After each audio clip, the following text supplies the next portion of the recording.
Hey everyone, it's Tara. Welcome back to my channel. Today I'm here with another favorites video for you. Last month I did my 5 favorite authors, and this month I'm here with 5 of my favorite series. But first I want to talk about one of my favorite wines. I've been digging Chardonnay lately, and I think it's because it's getting warm and white wine's good in the summer. So today I am drinking Cupcake Vineyards Butter-Kissed Chardonnay. It was like a $10 bottle of wine. It's really light and refreshing. So cheers to my 5 favorite series of all time. So first up, I don't think will come as a surprise to anybody, because a lot of people my age or around my age also have this as one of their favorite series of all time. It's Harry Potter. I'm not going to talk about what it's about. We all know that it's about a boy wizard, and his learning that he's a wizard and all of that jazz. So Harry Potter, I went through kind of life with Harry.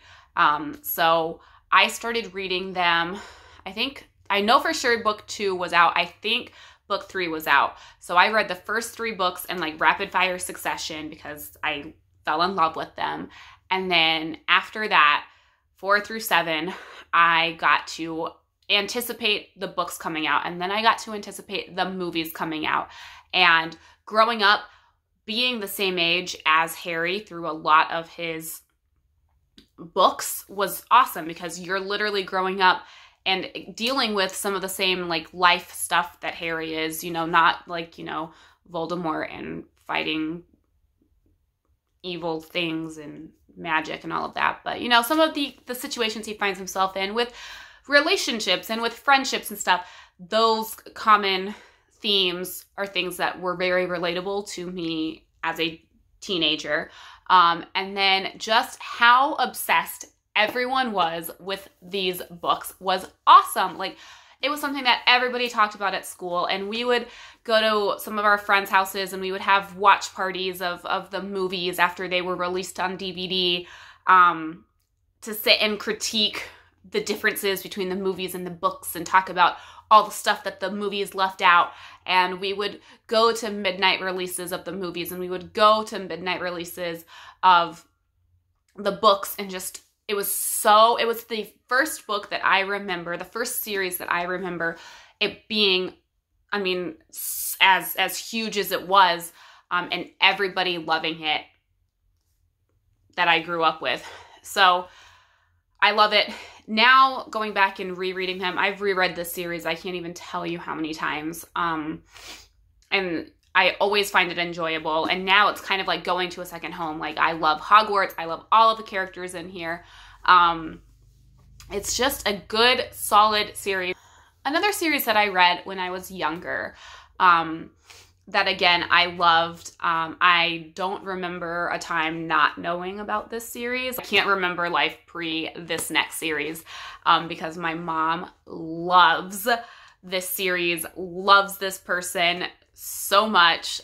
So it is Laura Ingalls Wilder's Little House on the Prairie series, the first book being Little House in the Big Woods. I mean, my mom loves Laura Ingalls Wilder. We would take family vacations to go visit some of the museums that are like at like former homes of Laura Ingalls Wilder. And I know that she read these to me when I was young. We read them together when I was a little bit older. This was like part of my childhood, and I love this series. But it's timeless to me. So if you don't know what Little House on the Prairie is about, it follows Laura and her family. So you have Pa, Ma, Mary, Carrie. Yes. Okay. And then more pop up along the way. So when this book opens, you're in Wisconsin, in the big woods, and Pa decides to move his family away from everything that they know, in the hopes of bettering their life. So this all takes place in the 1800s, 1870s. And they journey to a few different homes, a few different cities. They go across the prairie in a covered wagon in a later book, just to find a better life. And Laura is a child, and she goes back.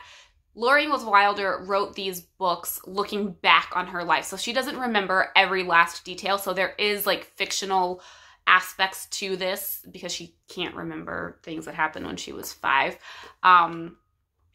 But it's such a good series to me. I love like history and US history in particular, and this is a perfect series to introduce kids to a life that is different than what they know. I remember reading these and imagining what it would be like to be Laura traveling in this covered wagon across the plains, and what it would be like living in a like sod hut, basically, in one of the other books, and then having to take care of her family because they all get sick and she's the only one that's well enough to take care of everybody, and just all of the situations that they find themselves in because it was a different time and it wasn't just as easy as picking up your cell phone and saying, hey, I need help, or even picking up a house phone. So I love this series. I think it's a great series to read to your children. I mean, that's how I learned about it. I actually relatively recently reread these. I think it was maybe either last summer or the summer before that, just to re-immerse myself into this world, and I love it. And I highly recommend it if you have children, if you have nieces and nephews, to read it with them, or just pick it up and read it yourself because they're quick reads. She wrote this for children, and so it's quick and easy reads. Series number 3 is a series that I didn't read until all of the books were out, and I remember distinctly I was in college, and all of a sudden, out of nowhere, everywhere I went across campus, people were reading the 3rd book in this series. Once I graduated, I was like, I have to check the series out. Everybody seems to love it. So that series is The Hunger Games by Suzanne Collins. So I read this right after graduating college, and I think I devoured this entire series in maybe a weekend. I loved it. And this is a series, it got me back into reading for fun after spending so much time reading assigned reads. This series actually reminded me of what it felt like when I was reading Harry Potter for the first time. I couldn't put these books down. I read well past midnight so I could just figure out what happens next. I fell in love with it. If you don't know what The Hunger Games is about, this follows Katniss Everdeen. She lives in Panem, which is it's like a dystopian novel series set in what used to be North America. There's the capital, and then there's 12 districts. And every year, the capital puts on the Hunger Games, and one boy and one girl from each district are chosen to fight in the Hunger Games. And it is a fight to the death. And the champion of the Hunger Games brings like accolades home for their district. So Katniss is from the poorest district. She winds up in the Hunger Games, and it follows her journey in the Hunger Games. So another series that I love, this series I actually found while I was in college, fell in love with it because they're quick reads. They're super indulgent reads. And I love them. I've talked about this series before. It's the Hannah Swenson series by Joanne Fluke. It's a cozy mystery series. All of the books, this is the first one, Chocolate Chip Cookie Murder. All of these, all of the books are like named after a dessert or a type of cookie or something like that, which is cute. These books have recipes throughout for cookies and desserts. I love that. I'm obsessed with recipes. I don't know why. This follows Hannah Swenson. She owns a bakery in her hometown in Minnesota, and she ends up just either coming across dead bodies or her friends come across dead bodies. She's always on this quest to, like, I love this, it makes me laugh. She's always on this quest to lose weight because her mom and her sister are like stick thin, and Hannah's got like some curves. And so she's always on these like, oh, I can't eat that. But then she owns a bake shop, which makes me laugh. And she's like, I have to drink my coffee black because it's less calories, but then she's like eating desserts all day long, and it makes me laugh. I love this series. It's so cute and fun, and just my favorite cozy mystery series. Last but certainly not least, which I've talked about this series, this author on my channel before. This author was in my favorite authors of all time video, and that is Nelson DeMille. The John Corey series, Plum Island, is the first book in that series. John Corey is just such a phenomenal character, sarcastic and a smartass, and he gets it. He like says things and he like can't take them back, and so he just like owns what he says. So John Corey, when the series opens, he is a NYPD detective who is recovering from an injury on the job, and so he's staying at, I think it's either his cousin or his uncle's home, and I don't remember which, but it's outside of the city. And his neighbors at this home that he's staying in are scientists that work on Plum Island. It is an island where they do a lot of research, and it's rumored that there are it's like a biological warfare center.